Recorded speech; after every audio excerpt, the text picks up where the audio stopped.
काय काढतोय? चिंच. चिंच काढतोय. हं. वड जोरात. तिथं इथं इथं इथं काढ. हे पप्पा हां.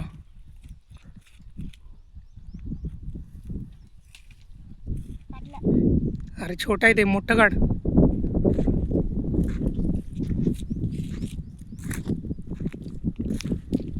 काढलं. ते पण छोटे आहे. मोठं. इथं आहे हो मोठं. कुठं? कुठे? हे काय आहे? दिसतंय की नाही? हे का? हां काढ.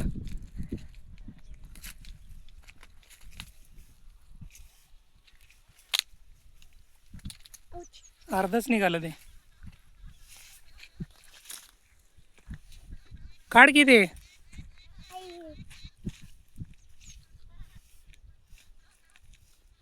नाही येते. नाही कुठं येते, हातात येते आणि आहे. हे हे बघ, खायला पण.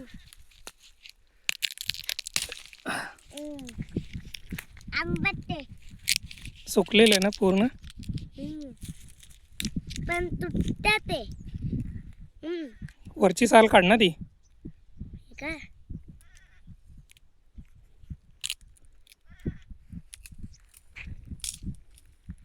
काढ. काढले. का आता पूर्ण खायचं असते. बिया असतात त्याच्यात. बिया नाही खायच्या.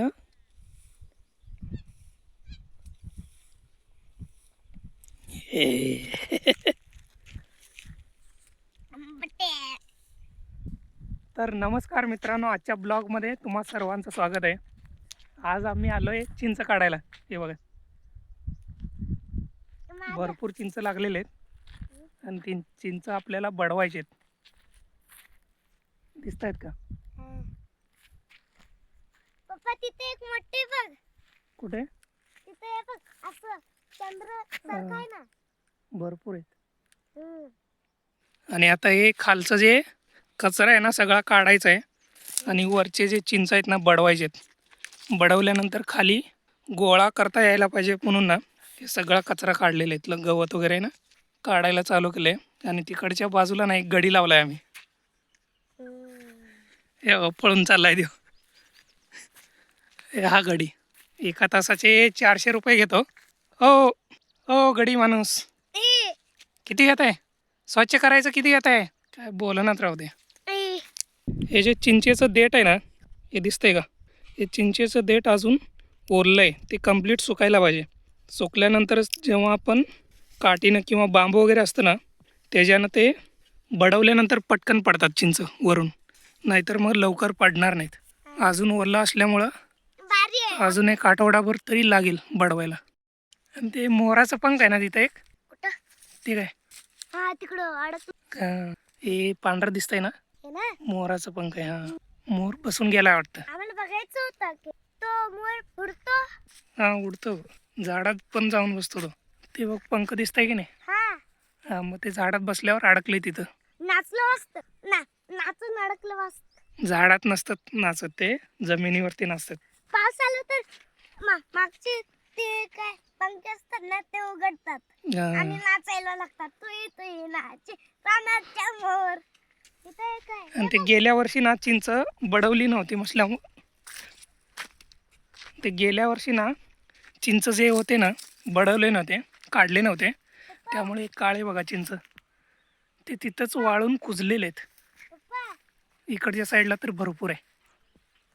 चिंचेच्या झाडाला ना प्रत्येक वर्षी बांबूनी बडवलं पाहिजे, कारण त्याच्यामुळं काय होतं, चिंचा तरी खाली पडतातच, म्हणजे आपल्याला चिंच जे आहेत ना सहजासहजी पटकन काढता येतात. आणि जेव्हा बडवतो ना तर त्याच्या छोट्या छोट्या फांद्या असतात ना त्या तुटतात.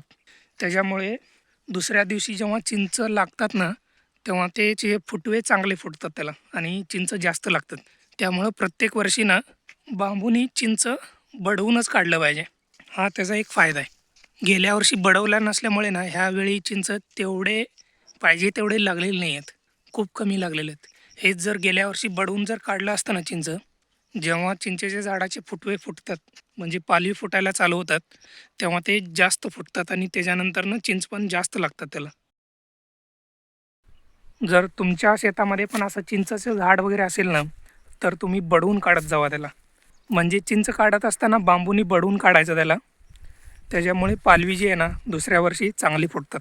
ओके, हा एक टिप आहे तुम्हाला, म्हणजे सिक्रेट आहे चिंचेच्या झाडाचं, लक्षात ठेवा.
वड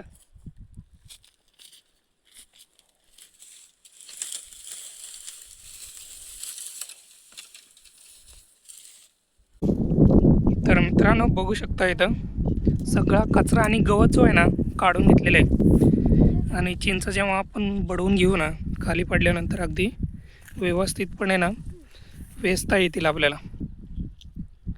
किती सगळं गबाळ होतं इथं, संपूर्ण स्वच्छ करून घेतलेलं आहे. आणि तिकडं ढीग टाकलेलं आहे बघा गवताचं सगळं. आणि ती झाडं बिडं होती ना ती तोडून इकडं बांधावरती टाकून घेतलेले आहेत. चला तर मग मित्रांनो आता आपण घरी जाऊया, काम आपलं संपलेलं आहे. ओके,